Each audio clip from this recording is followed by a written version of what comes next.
नमस्कार. 31 तारखेची राज्यसेवा परीक्षा आता अगदी आपल्या दारात उभी आहे आणि कदाचित तुमच्या आयुष्यातील अनेक महिन्यांची मेहनत, त्याग, संघर्ष आणि अनेक रात्रींच्या जागरणाची ही अंतिम कसोटी असू शकते. आता नीट ऐका, कारण या शेवटच्या 7 दिवसांमध्ये केलेल्या काही चुका तुमचा स्कोअर कमी करू शकतात आणि काही योग्य निर्णय तुमचं सिलेक्शन जवळ आणू शकतात. सर्वात आधी एक महत्वाची गोष्ट, 24 मेला झालेल्या UPSC प्रिलिम्सच्या पेपर नंतर अनेक विद्यार्थ्यांमध्ये चर्चा सुरू आहे. काही विद्यार्थ्यांना पेपर अपेक्षेपेक्षा कठीण वाटला, त्यामुळे थोडी निराशाही दिसत आहे. पण त्या गोष्टीचा परिणाम तुमच्या 31 मे राज्यसेवा पूर्व परीक्षेवर होऊ देऊ नका. UPSCच्या पेपरचे विश्लेषण, कट ऑफच्या चर्चा, सोशल मीडियावरच्या प्रतिक्रिया आणि इतरांच्या मतांमध्ये अडकून बसू नका. कारण आता तुमचा फोकस फक्त एकाच गोष्टीवर असला पाहिजे, 31 मे राज्यसेवा पूर्व परीक्षा. तुमची परीक्षा वेगळी आहे, तुमची रणनीती वेगळी आहे आणि तुमचं लक्ष्यही स्पष्टच असलं पाहिजे. आता पुढची महत्वाची गोष्ट अशी की या शेवटच्या 7 दिवस किंवा 4-5 दिवस जो काही कालावधी उरलेला आहे, नवीन काहीही शिकायचं नाही. आता ज्ञान वाढवत बसायचं नाही.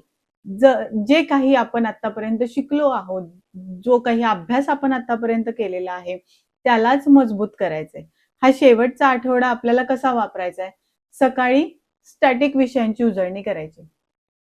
CSAT असेल, त्याच्यात बुद्धिमत्ता, मॅथ्स किंवा डिसिजन मेकिंगचे प्रश्न असतील, याची उजळणी आपल्याला सकाळच्या सत्रात करायची. दुपारी चालू घडामोडी आणि आपले शॉर्ट नोट्स बघायच्या. संध्याकाळी MCQचा सराव आणि त्या सरावादरम्यान आपल्या स्वतःच्या चुका आपण तपासायच्या. फक्त वाचायचं का? नाही. स्वतःला प्रश्न विचारायचे की या टॉपिकवर जर प्रश्न आला तर मी उत्तर देऊ शकतो का? मी उत्तर देऊ शकते का?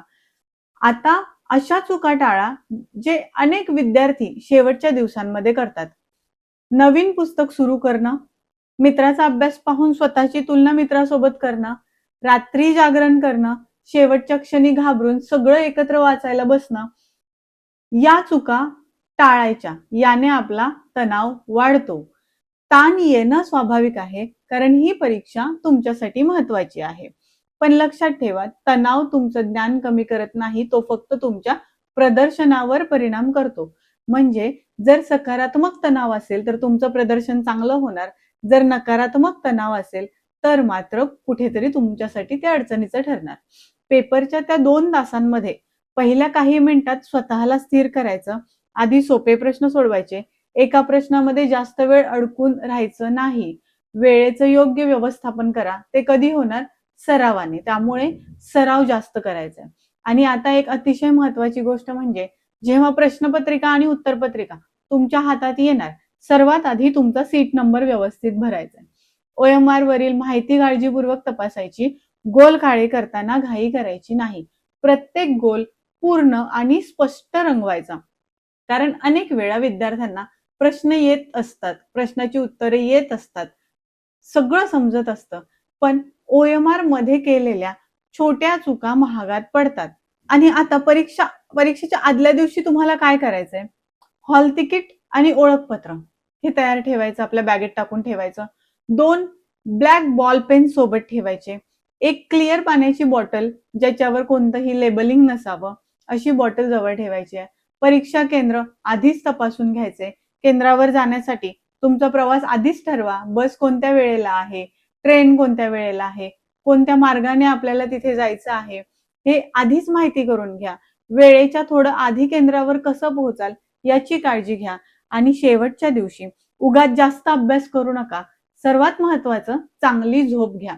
परीक्षेच्या तणावाखाली स्वतःला दडपून टाकू नका, कारण परीक्षेत फक्त ज्ञान कामाला येत नाही.